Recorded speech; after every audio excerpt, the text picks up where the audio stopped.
Hello class, welcome back बच्चों।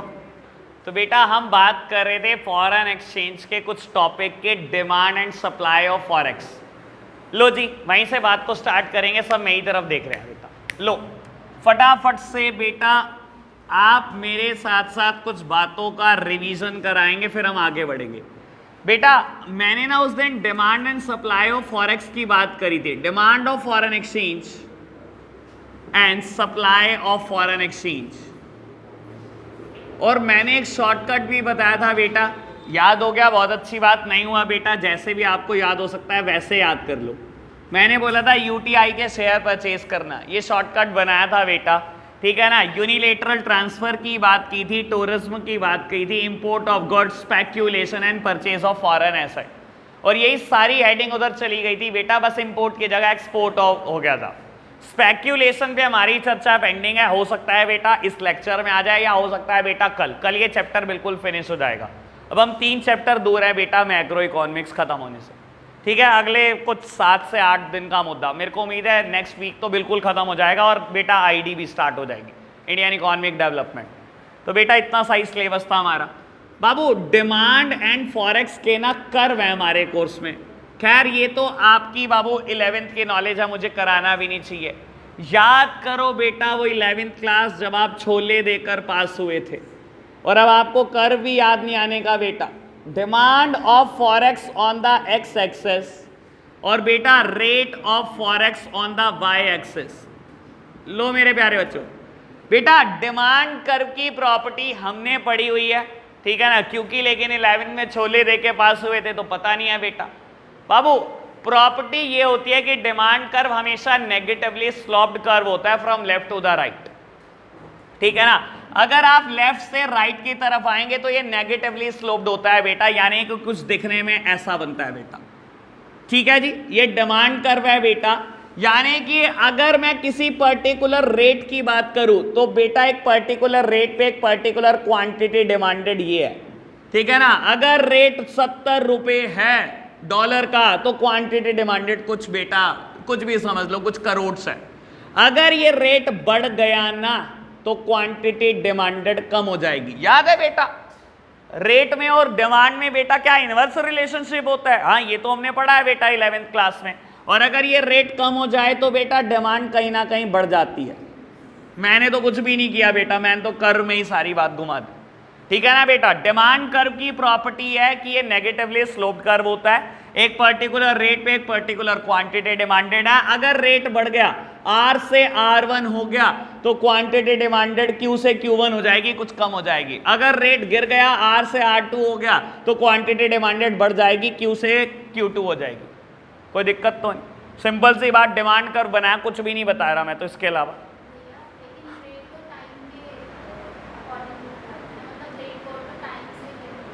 नहीं, rate word यहां पर टाइम से रिलेटेड नहीं है, यहां तो प्राइस से मतलब है ना। $1 का प्राइस 70 था, आज $1 का दाम बढ़ जाए बेटा, मैं यहां रेट का मतलब टाइम पीरियड से ना होकर प्राइस से है, ठीक है ना जी। बात क्लियर? अब बात करते हैं सप्लाई ऑफ फॉरेक्स। अगेन बेटा बात बहुत आसान है बेटा, आपको याद होना चाहिए इसकी प्रॉपर्टी क्या होती है। कैसा कर्व होता है ये? पॉजिटिवली स्लोप्ड कर्व है बेटा। सप्लाई कर्व हमेशा पॉजिटिवली स्लोप्ड होता है from left to the right, ठीक है ना बाबू, यानी कि दिखने में कुछ ऐसा बनता है सप्लाई कर्व, ठीक है ना। एक पर्टिकुलर रेट पर एक पर्टिकुलर क्वांटिटी सप्लाइड है बेटा, कोई रेट है बेटा उस पर पर्टिकुलर क्वांटिटी सप्लाइड है बेटा।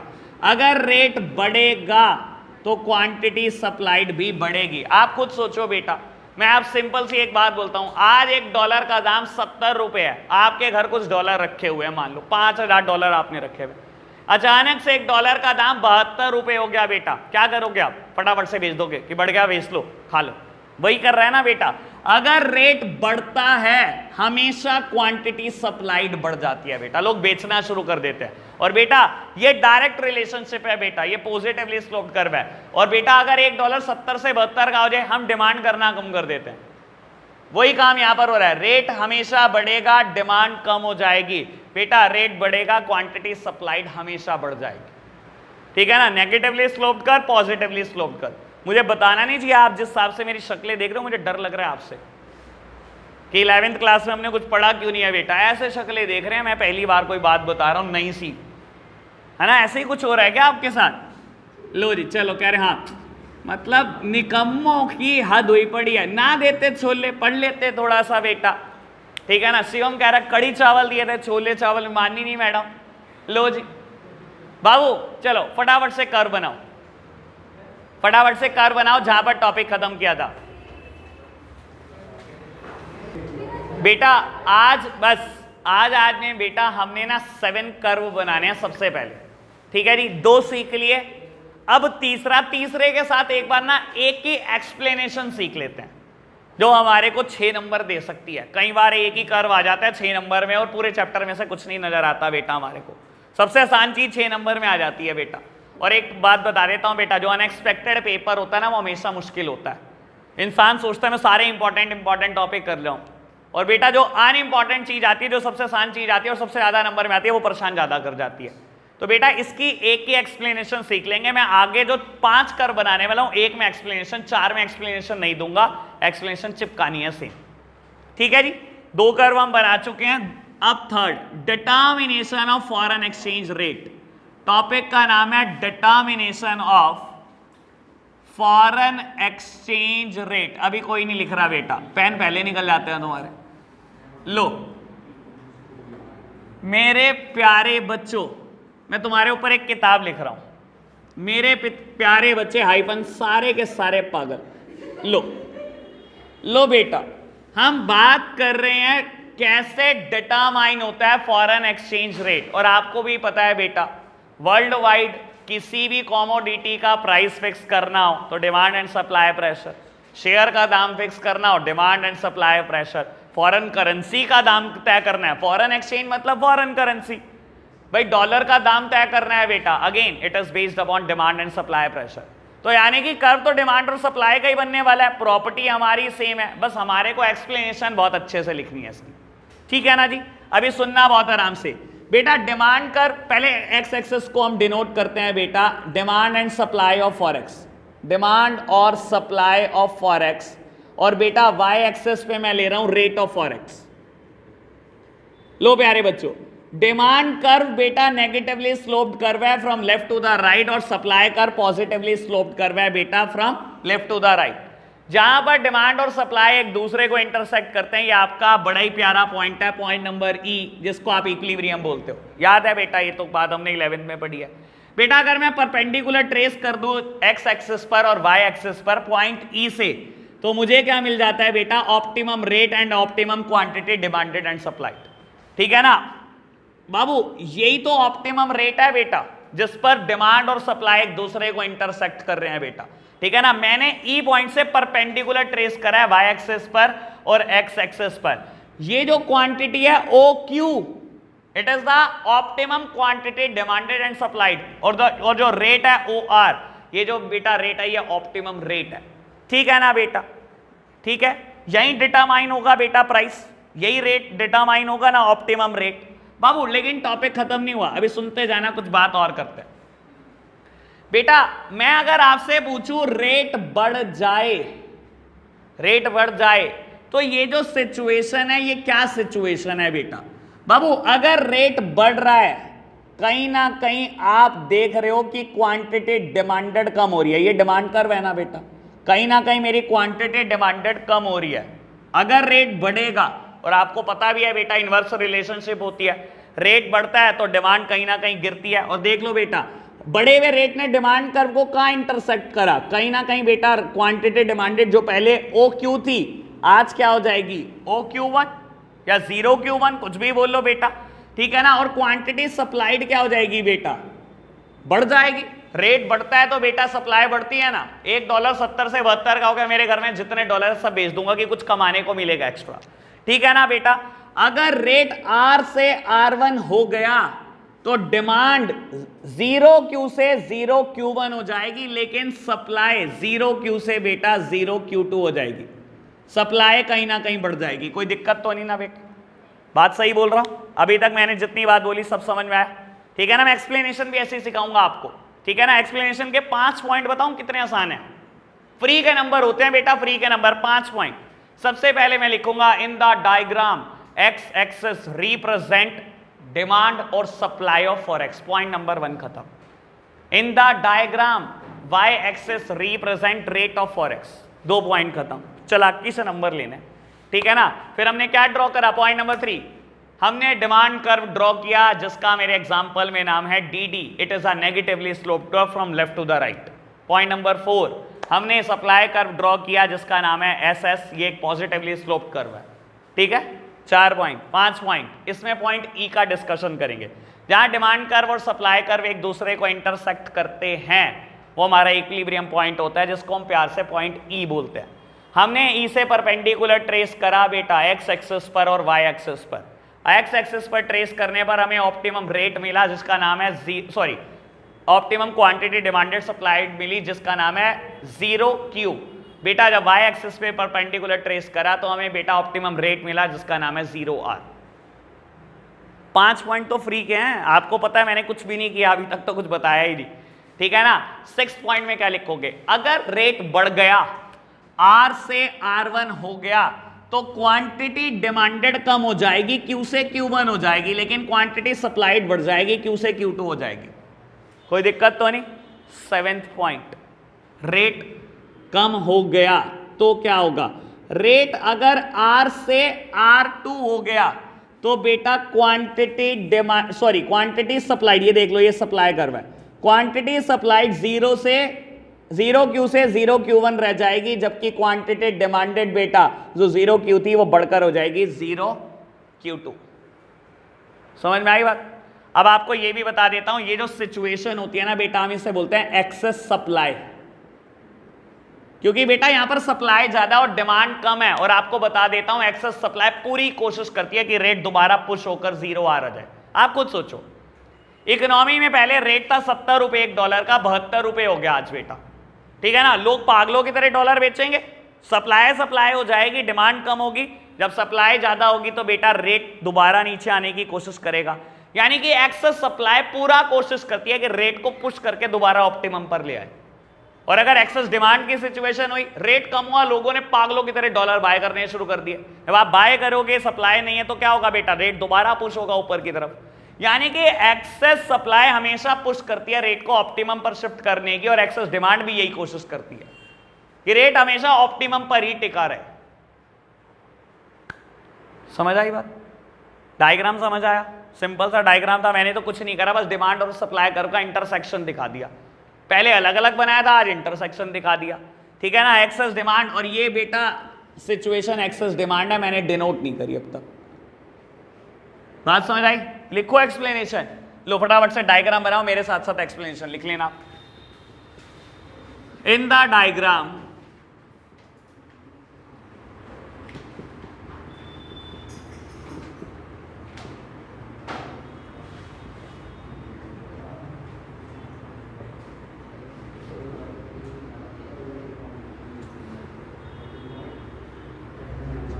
बस बेटा आवाज नहीं आनी चाहिए।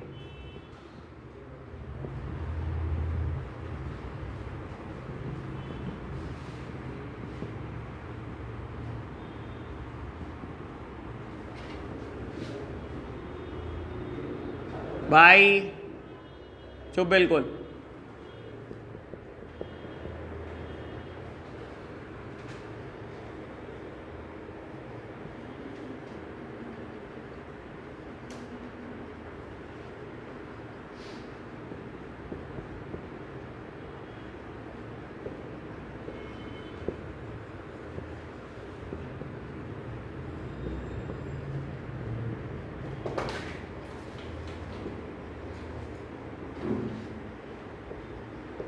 जुड़ गया।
हाँ जी, मैं अभी पढ़ता हूँ बेटा, आप बस लिखते चलो।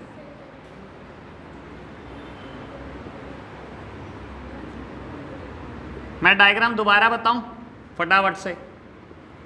हाँ जी बताओ। थर्ड पॉइंट,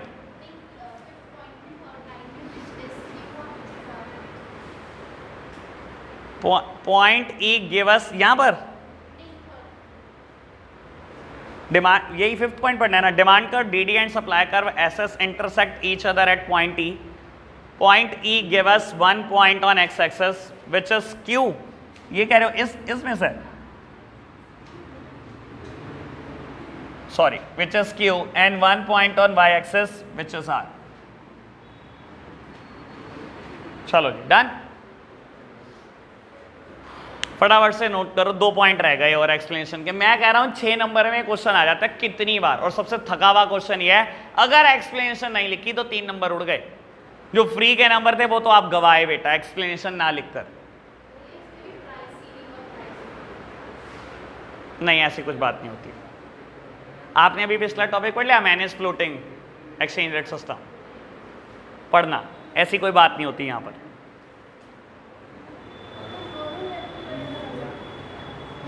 मैंने गलत बोल दिया क्या?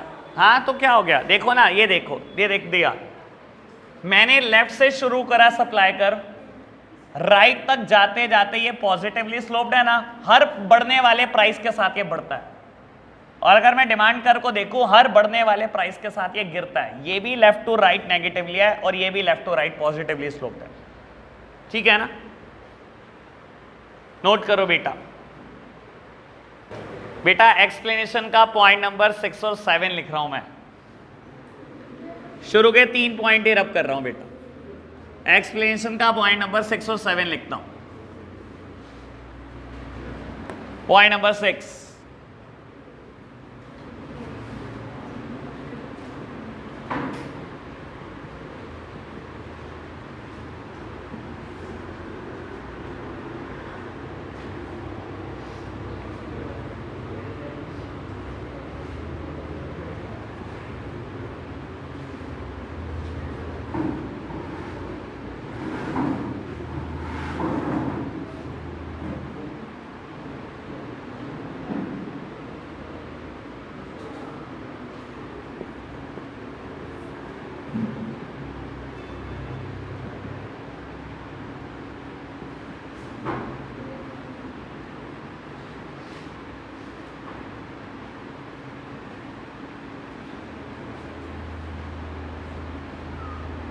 या इसको ऐसे भी लिख सकते हो, मैं थोड़ा सा करेक्शन कर देता हूं इसमें और अच्छा हो जाएगा ये।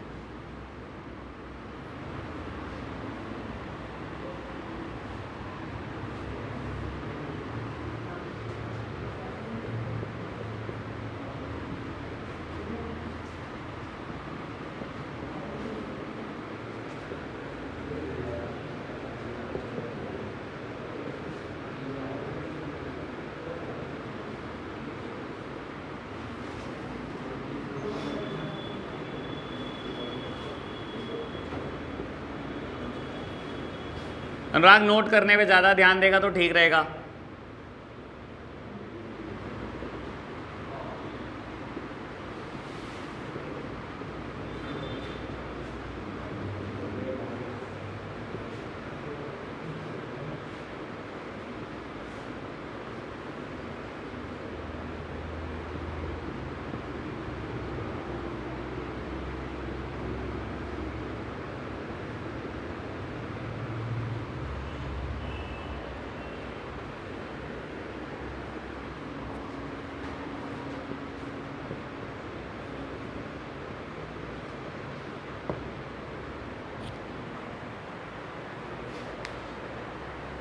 फटाफट से नोट करो।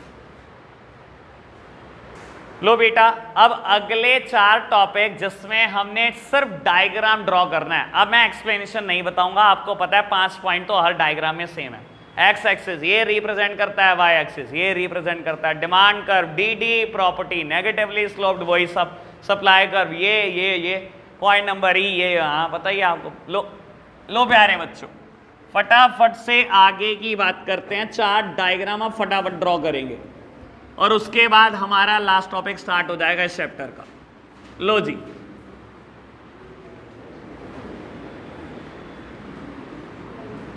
बेटा अब हम बात कर रहे हैं कि impact on equilibrium, increase in demand का क्या इंपैक्ट पड़ने वाला है on equilibrium, decrease in demand का क्या इंपैक्ट पड़ने वाला है, इंक्रीज इन सप्लाई का क्या इंपैक्ट पड़ने वाला है और डिक्रीज इन सप्लाई का क्या इंपैक्ट पड़ने वाला है इक्विलिब्रियम पर। यानी कि ये 4 टॉपिक हैं बाबू, और ऐसे ही कुछ हमने बेटा 11th में माइक्रो इकोनॉमिक्स में पढ़ा था। खैर अब ये कहने का फायदा नहीं उठता क्योंकि मैंने बहुत कुछ देख लिया है। लो जी, तो बेटा मैं बात कर रहा हूं इंक्रीज इन डिमांड की, increase in demand and its impact on equilibrium. लो प्यारे बच्चों, बेटा ऐसे केसेस में आपको कुछ भी नहीं करना होता, सिर्फ डायग्राम पर रिलाय करना होता है। डायग्राम स्केल से बनाओ, जो डायग्राम रिजल्ट देगा बस वही देगा। सामने देखना मेरी तरफ, अब कोई नहीं लिखेगा बेटा, अगले 2 मिनट के लिए कोई नहीं लिखेगा क्योंकि मैं 2-4 क्वेश्चन पूछूंगा और आप हंसने वाले, उसमें मैं पक्का बोल रहा हूं। लो जी, तो बेटा मैंने डायग्राम ड्रॉ किया, एक्स एक्सिस पर वही हमारा demand and supply of forex. मैं बार बार इसी डायग्राम में रब करता जाऊंगा और आगे की बात करता जाऊंगा फटाफट से। एक्स एक्सिस पे demand and supply of forex, बेटा वाई एक्सिस पर rate of forex. Demand curve वही प्रॉपर्टी बेटा, वही D curve, supply curve SS curve, बेटा ये इक्विलिब्रियम पॉइंट परपेंडिकुलर ट्रेस करा, वही ऑप्टिमम रेट, वही ऑप्टिमम क्वांटिटी डिमांडेड सप्लाइड। ठीक है जी, 5 पॉइंट एक्सप्लेनेशन के बिल्कुल सेम जहां तक मैंने लिख दिया। अब वो बोलता है इंक्रीज इन डिमांड का क्या इंपैक्ट पड़ने वाला है ऑन इक्विलिब्रियम, या ऑन क्वांटिटी डिमांडेड सप्लाइड, या ऑन बेटा ऑप्टिमम रेट, क्या इंपैक्ट पड़ सकता है। किसी का भी नाम आ सकता है, जरूरी नहीं है इक्विलिब्रियम का नाम है। क्वांटिटी डिमांडेड या सप्लाइड पर इंपैक्ट पूछ सकता है, रेट पर इंपैक्ट पूछ सकता है। बेटा हमेशा ध्यान रखने ना, चाहे इंक्रीज इन डिमांड की बात करें चाहे इंक्रीज इन सप्लाई की बात करें, हमेशा उस कर्व को राइट वर्ड शिफ्ट कर दो जब भी इंक्रीज की बात होती है। उसका राइट देखो क्या, उसके राइट में ले जाओ। अगर बेटा कहे कि डिक्रीज हो रहा है डिमांड में या सप्लाई में, हमेशा उसको उसके लेफ्ट वर्ड शिफ्ट कर दो। अब इसने क्या बोला, डिमांड इंक्रीज इन डिमांड का क्या इंपैक्ट है, तो ये मेरा डिमांड कर्व ये है बेटा, मुझे इसको क्या करना है और राइट में शिफ्ट कर देना। ठीक है ना, इंक्रीज इन डिमांड का इंपैक्ट जानना चाहता है तो बेटा मैं इंक्रीज इन डिमांड करके देखता हूं क्या इंपैक्ट पड़ता है। और यकीन मानना, इसमें कुछ सोचना नहीं है बेटा, just rely on the diagram. Diagram पे विश्वास रखो, जो आप कर रहे हो बिल्कुल ठीक कर रहे हो। ठीक है जी, तो मैं डिमांड में इंक्रीज कर रहा हूं बेटा, जैसा कि क्वेश्चन मुझे कह रहा है। मैंने डिमांड में इंक्रीज कर दिया, नया जो डिमांड कर्व मिला, अब आपने एक्सप्लेनेशन लिखनी है पॉइंट नंबर 6 से। क्या लिखोगे, इंक्रीज इन डिमांड से क्या होगा बेटा, demand curve right word shift हो जाएगा। नया डिमांड कर्व है, उसका नाम है D1, उसने जहां पर सप्लाई कर्व को इंटरसेक्ट करा, हमें नया इक्विलिब्रियम पॉइंट मिला जिसका नाम है E1 से हमने परपेंडिकुलर ट्रेस करा on the x axis and on the y axis. और मैं कुछ कह ही नहीं रहा सोचने को, मैं तो कह रहा हूं मेरे प्यारे बच्चों, अगर आपसे पेपर में पूछ ले क्या इंपैक्ट हुआ डिमांड बढ़ने का, तो बेटा रेट बढ़ गया बेटा, 0R से 0R1 हो गया। ऐसे ही बेटा क्वांटिटी सप्लाई, क्वांटिटी डिमांडेड बढ़ गई, 0Q से क्या हो गई, 0Q1 हो गई। खत्म बेटा एक्सप्लेनेशन। क्या मैंने कुछ भी सोचा, नहीं बेटा, I am relying 100% relying on the diagram. और आपको एक बात बताऊं, अब बहुत बड़े बड़े मिथ क्रिएट हो जाएंगे। अब देखना क्या होगा, देखो क्वेश्चन पूछता हूं आपसे बेटा, अभी थोड़ी देर तो पहले बात चल रही थी कि रेट बढ़ जाता है तो डिमांड कम हो जाती है। यहां तो डिमांड भी बढ़ गई और रेट भी बढ़ गया। ये क्या हुआ, दिखा नहीं रेट पे क्या इंपैक्ट आया, इंक्रीज इन डिमांड का क्या इंपैक्ट आया, रेट बढ़ गया। थोड़ी देर तो बात चल रही थी there is a inverse relationship. पूरा ही कर्व शिफ्ट होता है भाई, डिमांड बढ़ती है तो और क्या कम होता है, आधा करूं फिर नहीं, ऐसा कुछ नहीं है बेटा। देखो मैं आपको बता देता हूं, a little knowledge is a very dangerous thing. जो आप पढ़कर आते हो ना, बड़ा कम ज्ञान है, और कम ज्ञान बड़ा खतरनाक होता है। क्या पढ़ते हो आप ये बताता हूं और फिर मैं डिफरेंशिएट करता हूं। मैंने हमेशा बोला there is a inverse relationship between rate of foreign exchange and the quantity demanded. ठीक है ना, मैंने कभी ये नहीं बोला there is a inverse relationship between quantity demanded and rate. Rate और क्वांटिटी डिमांडेड में इनवर्स रिलेशनशिप होती है। रेट बढ़ेगा, क्वांटिटी डिमांडेड कम, रेट कम होगा, क्वांटिटी डिमांडेड बढ़ जाएगी। लेकिन there is a direct relationship between quantity demanded and rate. आप किसी चीज की पागलों की तरह डिमांड करोगे, उसका रेट बढ़ेगा नहीं। तो यहां इसने मेरे से पूछा इंक्रीज इन डिमांड का क्या इंपैक्ट है। डिमांड और रेट में बेटा डायरेक्ट रिलेशनशिप होती है, रेट और डिमांड में इनवर्स होती है। समझ आई बात बेटा? तो बाबू इसने कहा कि डिमांड बढ़ी है, मैंने राइट वर्ड शिफ्ट कर दिया, और मैं कह रहा हूं सोचो ही ना। क्यों सोचूं मैं? ये तो मैंने आपको सोचने के लिए कह दिया, अभी समझा भी दिया। मैं क्यों सोचूं? डायग्राम अपने आप सोचे। मैंने तो स्केल से बेटा इसको राइट वर्ड शिफ्ट करा, अपने आप पता लग जाएगा रेट का क्या होगा और क्वांटिटी का क्या होगा। मैं तो अगले किसी डायग्राम में सोचूंगा भी नहीं कि क्या हो रहा है। समझ आई बात? 5 पॉइंट सेम है एक्सप्लेनेशन के, 2 पॉइंट चिपका देना, E1 का जिक्र कर देना थोड़ा सा। पहले तो यही बता देना इंक्रीज इन डिमांड, डिमांड कर को राइट वर्ड शिफ्ट करेगी, डी से डी से वो D1 हो जाएगा। नया इक्विलिब्रियम पॉइंट मिलेगा जहां वो सप्लाई को इंटरसेक्ट करेगा E1 से एक परपेंडिकुलर ट्रेस कर एक्स एक्सिस पर, वाई एक्सिस पर। इंपैक्ट क्या आया बेटा? क्लियर कट दिखाई दे रहा है। रेट 0R से 0R1 हो गया और क्वांटिटी डिमांडेड 0Q से 0Q1 हो गई। इतना सिंपल, ठीक है जी। अभी नहीं लिखना बेटा, ना कुछ बनाना, ये होमवर्क है आपका, कल आते ही चेक करूंगा। अब बेटा पेपर पूछे डिक्रीज इन डिमांड का क्या इंपैक्ट है। लो प्यारे बच्चों, डिक्रीज इन डिमांड से क्या होगा बेटा? ये लेफ्ट वर्ड शिफ्ट हो जाएगा, ठीक है। मैं बनाऊंगा बहुत तेजी के साथ, लेकिन कुछ भी बेटा लिखूंगा नहीं एक्स एक्सिस वाई एक्सिस पर। आप सिर्फ देख रहे हो, एक बार मेरी भी तसल्ली हो जाएगी, मैंने करा दिया, आपकी भी तसल्ली। लो जी, demand curve DD, supply curve SS, equilibrium point, perpendicular trace करना, ऑप्टिमम रेट और ऑप्टिमम क्वांटिटी डिमांडेड सप्लाई। ठीक है जी बेटा। Decrease in demand, that means demand curve को मुझे लेफ्ट वर्ड शिफ्ट करना है। और मैं कह ही नहीं रहा बेटा कुछ सोचना, बिल्कुल मत सोचना, सोचना बंद कर दो। वैसे कौन सा सोचते हो तुम? लो जी, सॉरी, इसका नाम है D1। लो बेटा, इसका नाम है D1। जिसने जहां सप्लाई कर्व को इंटरसेक्ट करा वो मेरे को इक्विलिब्रियम पॉइंट मिला जिसका नाम है E1। परपेंडिकुलर ट्रेस कर दो on the x axis, on the y axis. आपको अपने आप डिमांड का इंपैक्ट पता लग गया क्या हुआ। डिक्रीज इन डिमांड हमेशा रेट को कम कर देती है, डिक्रीज इन डिमांड हमेशा क्वांटिटी डिमांडेड को कम कर देती है। खत्म,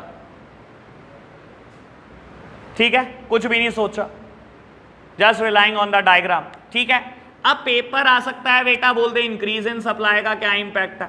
एक इंक्रीज इन सप्लाई का क्या इंपैक्ट पड़ने वाला है। लो प्यारे बच्चों, क्या इंपैक्ट पड़ने वाला है, एक सेकंड में देख लेते हैं। मैं तो कह रहा हूं मेरे पेपर में क्यों नहीं आया ये। मेरे पेपर में आ जाता, मैं पेपर छोड़ के आ जाता, मैं तो गुरुद्वारे पहले मत्था टेकना मेरा जरूरी हो जाता कि ये पेपर में आया 6 नंबर में।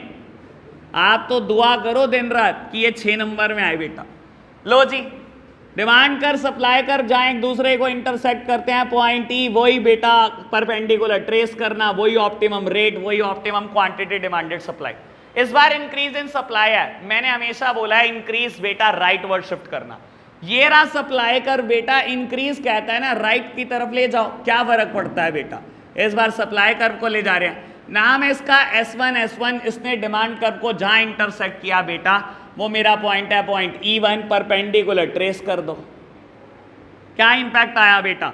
रेट तो बढ़ गया, सॉरी कम हो गया, 0R से 0R1 हो गया, लेकिन क्वांटिटी सप्लाइड बढ़ गई बेटा, 0Q से 0Q1 हो गई। सिंपल। और सेम बात अगर मैं डिक्रीज इन सप्लाई के एंगल से बोल दूं तो बेटा डिमांड कर्व ड्रॉ करा मैंने, सप्लाई कर्व मैंने ड्रॉ करा, पॉइंट E की बात मैंने करी, परपेंडिकुलर ट्रेस करा, optimum rate, optimum quantity demanded supply. बेटा अगर डिक्रीज इन सप्लाई की बात करोगे तो उसको लेफ्ट वर्ड शिफ्ट कर देगा।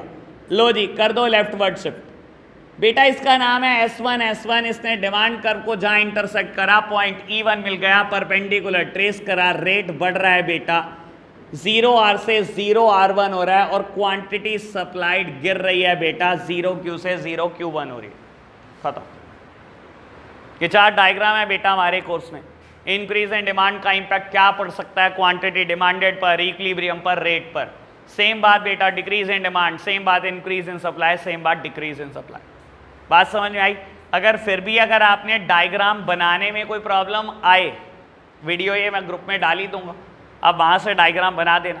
ठीक है ना, डायग्राम चिपका के लाना कल नोट्स में, पहले बोल रहा हूँ आते ही चेक करूंगा। एक टॉपिक हमारा रह गया फॉरेन एक्सचेंज मार्केट, बेटा वो कल करते हैं। आज के लिए इतना ही रखते हैं, बाय बाय।